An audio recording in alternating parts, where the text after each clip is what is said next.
Becky, bayot, salot sa lipunan.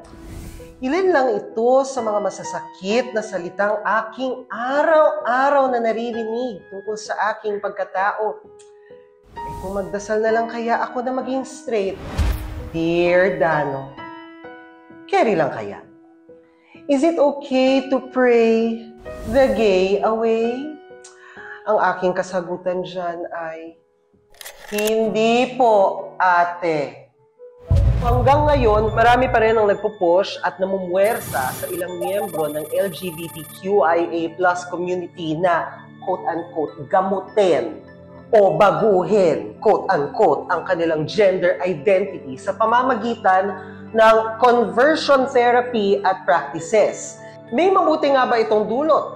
O mas nakasasama pa sa LGBTQIA+ person ang sapilitang conversion? I am Dano Tengkungko, and here's what you need to know.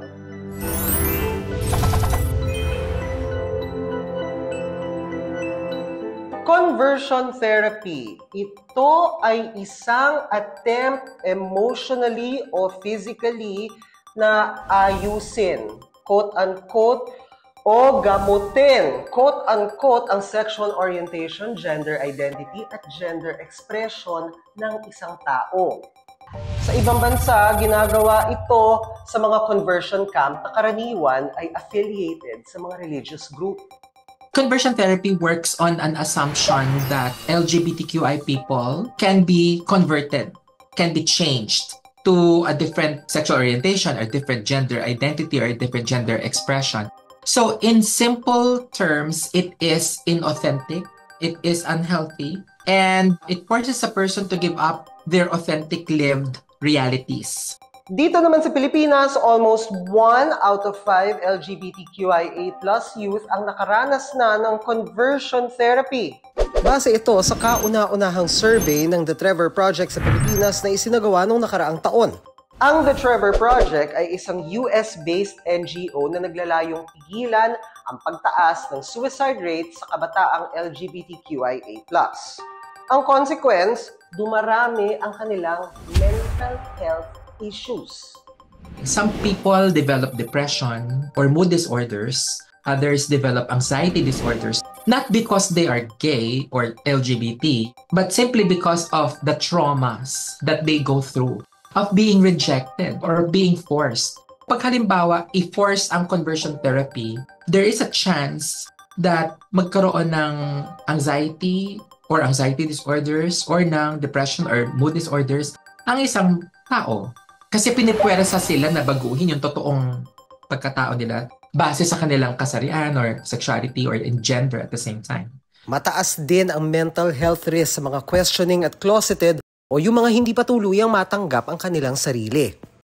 Really pose potential risk in the life of a person who's in the closet because in the first place, they're in the closet because they have come to realize that they're questioning their maybe sexual orientation, maybe gender identity, maybe both. So inside the person's mind, in their psyche, they're already questioning their identities and they are being reprimanded and being told that they can change and they can give it up.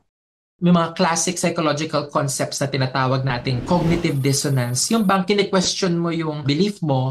So sa isang nasa closet, lalong lalala yung psychological tensions na nararamdaman nila na hindi na nga nila matanggap sarili nila tapos hindi pa sila makakapag-out. Tapos pipilitin pa silang mag-iba. Nalaman din ng The Trevor Project na mataas ang mental health risk sa LGBTQIA+ youth na naglayas o pinalaya sa sarili nilang tahanan. Another stories you might find will be of LGBTQI people being harmed in their own homes. So imagine the kind of threat that that poses in the life of a child or a person in general. Pinaka-accepting dapat ang families. Kasi studies would show yung unang stigma at discrimination nararanasan ng isang batang Becky o lesbiana or trans sa loob mismo ng kanyang pamilya. At ito yung pinakamatindi ang tama at dagok sa ating psychological well-being. Kasi it will result into childhood trauma na maaaring permanente ang epekto sa individual na ito. Imagine a 10-year-old, 11-year-old child sasabihan at itatama dahil mali sila And we know that coming to terms with our sexuality, pagtanggap sa ating sarili, mahabang proseso yan. At yung proseso na yan, laging mahirap. Kasi alam natin na mahirap tanggapin ang sarili kasi mahirapan tanggapin tayo ng pamilya at ng lipunan.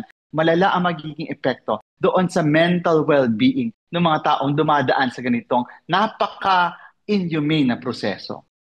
Ayon sa Psychological Association of the Philippines, o PAP, madalas ay nape-pressure ang mga LGBTQIA+ persons na itago ang totoo nilang pagkatao para tanggapin sila ng lipunan at ng mga mahal nila sa buhay. Kaya naman noong 2020, kinondena nila ang lahat ng SOGI-based stigma at discrimination. Lalong-lalo na yung conversion therapy na yan. Pero hanggang ngayon, wala pa rin tayong sapat na batas na pumuprotekta sa LGBTQIA+ community laban sa mga ito.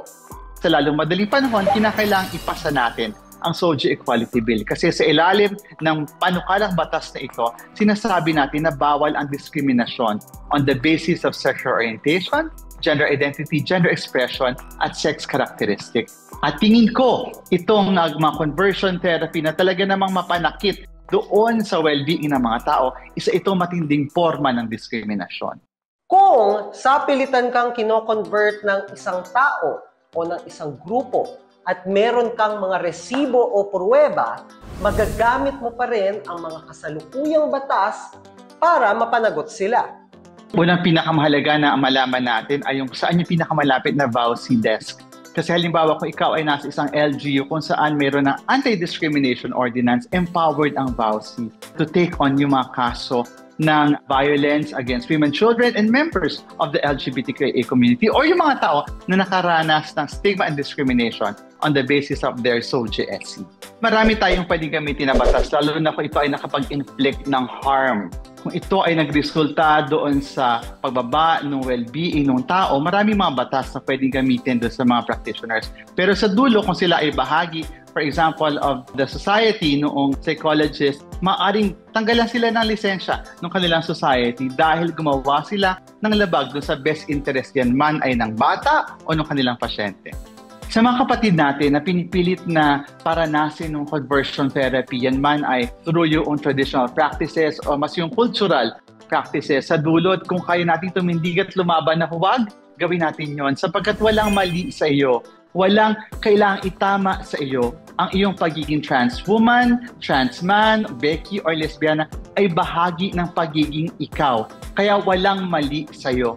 Doon sa mga magulang na ginagawa ito sa kanilang mga anak, isipin niyo po, sinasaktan ninyo ang inyong mga anak pag sinubject niyo sila sa conversion therapy. Parang sinasabi niyo sa kanilang, hindi niyo sila mahal at hindi niyo sila matanggap.